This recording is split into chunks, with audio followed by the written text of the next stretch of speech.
We will have a lot of Steelers talk on the program today. I'm in the mood for something else to start out.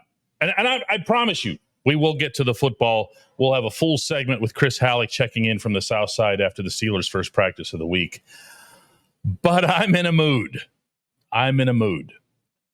This morning, Ben Cherington, who really does not deserve to keep his job as the Pirates general manager, and I don't even know if I'm expressing an opinion when I say that, just look at his record, said, and I quote directly here, "I fully expect," end quote, that Derek Shelton will be back as manager in 2025. He goes on to say how hard Shelty works and all this other stuff, right? As if trying hard matters in professional sports. And my first thought was, hang on a second. You're the GM. If you are really in charge of baseball operations and you felt really, really good about your ability to declare such things, why would you say "I fully expect" as opposed to "he will be"? You see what I'm saying here? I have been insisting for months now that there is no such thing as separating Cherington from Shelton. And I've bit back at people when they say something like, well, just get rid of the manager. It'll be a start. There's no such thing. There's no such thing. I told everyone in advance that what Cherington was going to do here was plot every possible course to preserve his job and to preserve that of Shelton. They're tighter than you think. And what's he done so far? Well, he fired the Latin American scouting director, who probably should have been fired a long time ago, given that we haven't seen any internal Latin American talent arrive here in a long time. He fired, at least he made it be known today, his director of pro scouting, and he fired his lead analytics guy. So what's he doing here? He's blaming, in essence, the people who recommended certain trades and certain acquisitions, because almost all of them have flopped, and he's finding a way to save himself and to save the manager. That's all that happened today. Until Bob Nutting, the richly popular owner of your Pittsburgh baseball club, steps in and says one of two things. One, all of you, out. Get out. 5 years. Worst winning percentage anybody's seen in a 5-year span for GM/manager in 60 years in baseball. You're all gone. I got to start over. Thanks for the effort, but you're out. Or he says, hey, guess what? Everybody's back. I feel like we've really addressed some organizational shortcomings, and we're really going to be that much stronger for it next year. We're not changing a thing, mind you, but we have thrown 3 people under the bus, and now we're going to be okay. Until one of those two things happens, and you can tell which one I think would be better, nothing matters. Nothing matters.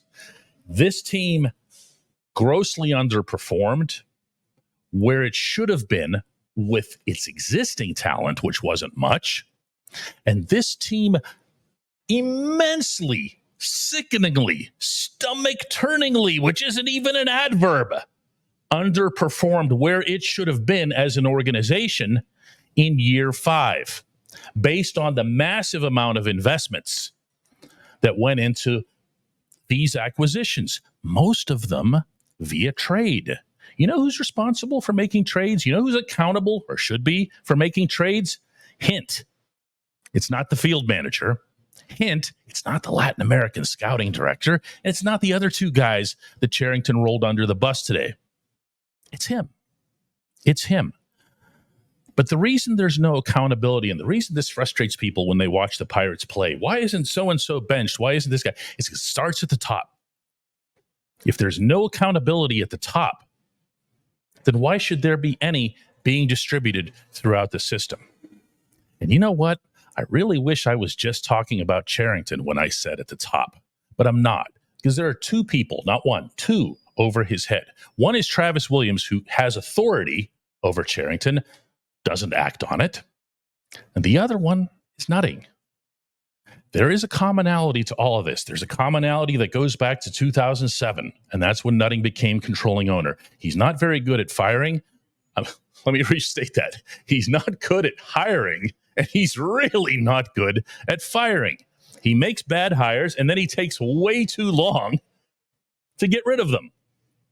5 years of absolute, all-out, no exceptions, across the board, top to bottom failure. And it's not enough. Not yet, anyway. At DK Pittsburgh Sports, we take pride in coverage that connects our city's fans to their favorite teams. Now, that connection's stronger than ever. Introducing our all-new state-of-the-art app. Find expert inside reporting and original podcasts. Check live box scores. Track the latest stats. Chat it up with our community of thousands of fans, all in one place. The new app from DK Pittsburgh Sports. Coverage that connects.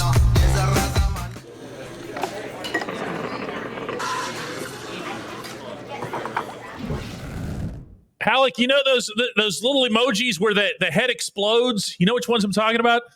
Yeah. That's me on baseball, pal. Chris Halleck, our Steelers beat writer, is over on the south side. The football team just got done practicing, and since the football team seems to know what it's doing and definitely has, actual competitive drive, we're going to talk some about that.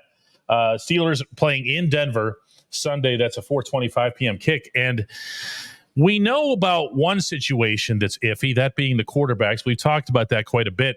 But offensive line is another area. Dan Moore showed up on Mike Tomlin's injury report yesterday as having an ankle.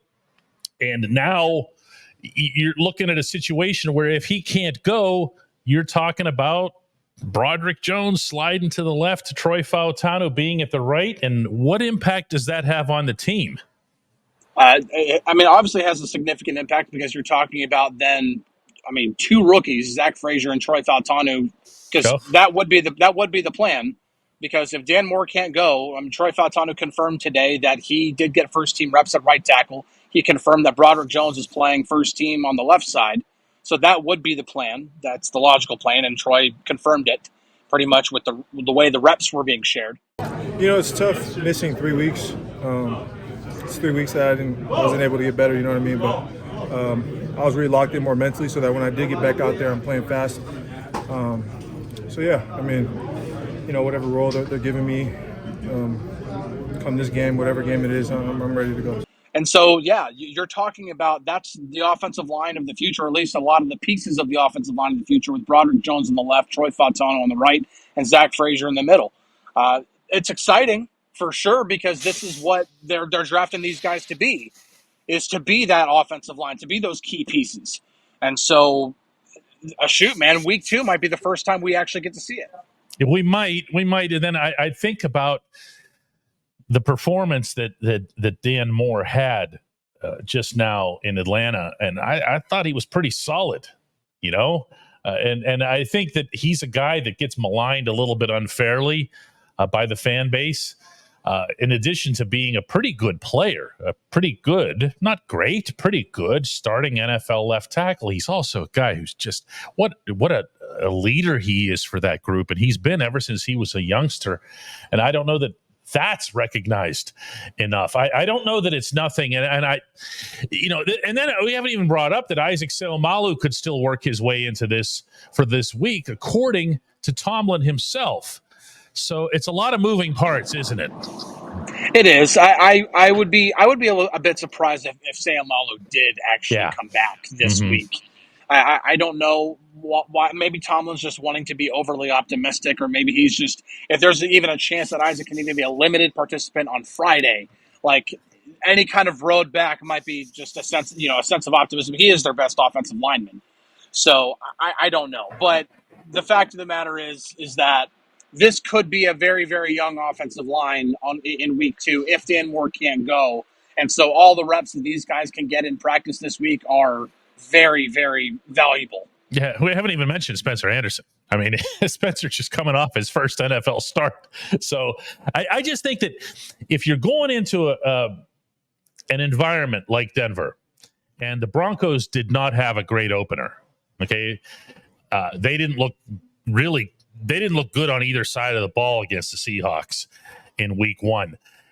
And I think about what I want to do if I'm the Steelers. I want to continue pounding the ball. And maybe I want that much more because I've got the young line. I don't want to complicate stuff. So if you have these kids and you tell them, just go straight ahead, just knock the guy out who's in front of you, it makes things simpler. It does. And that's why, as Arthur Smith's offense was being installed, that's why I was kind of curious of how much, not to try to get too much into the X's and O's here, but when you run a gap concept, or which is also called man concept, that literally is just, if there's a guy in front of you, that's your assignment. Beat that guy. But as soon as you start getting into Arthur Smith's specialty, which is wide zone, outside zone, all this kind of stuff, where the entire line has to move as a cohesive unit to one side, right? That's where the chemistry has to be built up. And so, and it's not something that's like, oh, we only run this every now and then. No, this has been a staple in Arthur Smith's offenses, both in Tennessee and Atlanta. So that's why the most amount of reps these guys can get, the better it is, because all of this stuff is built on chemistry, especially when you're talking about zone-based stuff. It's so funny, too, because we saw a lot of this advanced stuff in Latrobe. We saw some of it on the South Side. We even saw some of it in the preseason. And yet they go to Atlanta because they're forced to get younger because they don't have Isaac. And they're doing exactly what you just described. They had to reduce a painting down to a coloring book. But if you get the kind of running that the Steelers occasionally got from Najee Harris the other day, in particular the 20-yarder. I know you've watched this film several times. You know what I'm going to say here, because that was way more about Najee than it was about the line, wasn't it? It was. Now that shows Najee's ability to make the cutback on that type of a run, because Najee knows how to do it. Like you're like on that particular type of run, the primary target is right outside of the offensive line, the backside of the whoever's on the end of the line. But you have to be able to read the linebacker and be able to cut back if that linebacker over pursues to that side, which Najee knows how to do. And as soon as this is what you want to see more of Najee, is whenever he gets that foot in the ground, go. We see that from Jaylen Warren all the time. And Najee showed on that particular run, like, you put the foot in the ground and go, this dude can run people over and carry them for another 10 yards or so. Or 20 in this case. I mean, it was a terrific run. It's one of those where if he had been stopped for no gain, none of us would have said a thing. But he makes the one cut that you referenced to the left and just takes off. And you're looking at all these DBs out there going, yeah, anybody got him? It's not going to be me. Chris, last thing I got for you today. What is the next step or level for this offense within a fair context, meaning the circumstances that they're currently dealing with, including, to be honest here, not knowing how much you're going to get out of Jaylen Warren? Honestly, the next step, finish drives. They really, like, I know that sounds almost too generic, but they moved the ball well enough. They moved the chains. They converted third downs in Atlanta. They just need to finish off drives. If those two drives that get inside the 10-yard line, if those become touchdowns, we're talking about how good the offense looks. That's all we're saying, right? And some of that was the flag, and some of it wasn't, and everything else. And my own next step or next level for this team, and it might happen in Denver, it might not. It might happen back here whenever the Steelers play against the Chargers, is Roman Wilson. I don't know to what extent he can reasonably get involved, but he needs to get involved soon, because the Steelers, are telling us that they don't necessarily trust Calvin Austin, Van Jefferson to be in that WR2 or WR3 role. So go ahead and try the kid once you're convinced he's all the way back. Well, and he did talk to reporters in the locker room after practice today. He says, obviously he's still working his way back, and you can tell he is itching to get out there. He wants to get out there. You can kind of see it on his face. He's trying to play it down a little bit, but he wants to get out there. Kid's got an edge to him. He does. He really does. I'd like to get him on the field for a whole bunch of reasons. I'm not necessarily a Michigan fan, but I don't think you can play at Michigan under Jim Harbaugh and not have an edge team. The Harbaughs are wired a little bit differently. He's Chris Halleck over on the south side. I'm Dejan Kovacevic here in downtown. And when we come back, we're going to take on our J1Q segment.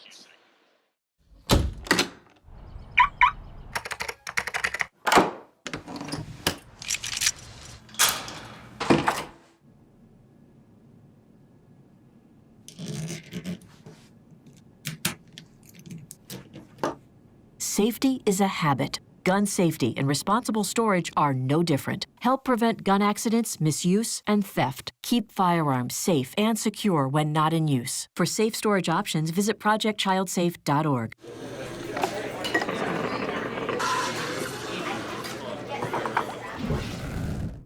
Welcome back. This is our J1Q segment. That stands for Just One Question, if you happen to be new to our little world.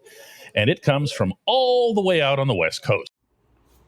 Hey DK, this is Adrian Estrella from Los Angeles, California. My question is, does Russell Wilson earning the veteran minimum have anything to do with Tomlin's decision of just letting him sit out and rest up? If he was making, say, $20 million a year, would Tomlin be so willing to just letting him sit? And also on Justin Fields' end, is he going to want to pull him to try to keep him at that 6th round conditional? Or if he plays more than 50%, he'll get boosted up to a 4th round. Do you think that has any say on Tomlin's decision? What do you think? I'll tell you what I think is you've got a little bit of a conspiratorial bent to you, my friend, which gives you a lot in common with the remainder of Steelers Nation.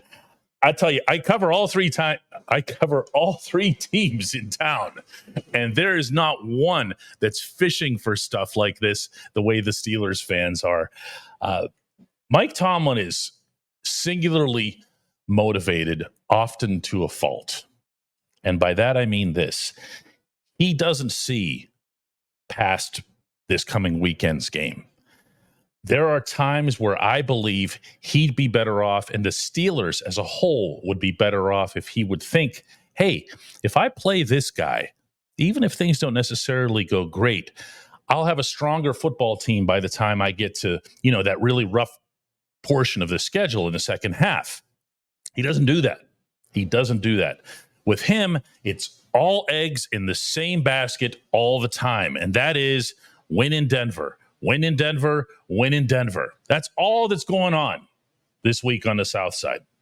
So even setting aside Russ's health, which you didn't bring up, and I can see why for the purpose of what you're asking, even setting that aside, you're not going to be able to get past word one with this head coach. And by that, I mean anybody in their actual orbit. I'm not talking about reporters. By saying, hey, what about a 4th round pick versus a 6th round pick? Man, that's small potatoes. That's stuff that's a transaction that even when it happens, you kind of go, that's not going to influence anything or anybody. Russ's pay, that's a tough portion of this question too, because if you're paying Russ $50 million a year, and Russ says, hey, I'm completely fine, maybe there's a little bit of a different discussion internally, not because you're wasting all this money, but because you believed in him to that extent that you would pay him that much money. But they're not. See, that's one of the advantages in this whole little quarterback scenario that they have. They're not paying either guy very much. So they don't have to make any decisions based on any of these extenuating circumstances that you brought up, Adrian. They can just say, who's going to win the game for me on Sunday? And I'm quite confident that that's exactly what's going on. Listen, I appreciate the question. I appreciate everybody who watches the new Double Shot show. We've gotten a lot of good feedback toward that end, gotten a lot of good numbers. All of that's really encouraging. But again, it's also appreciated. We're going to do another one of these tomorrow.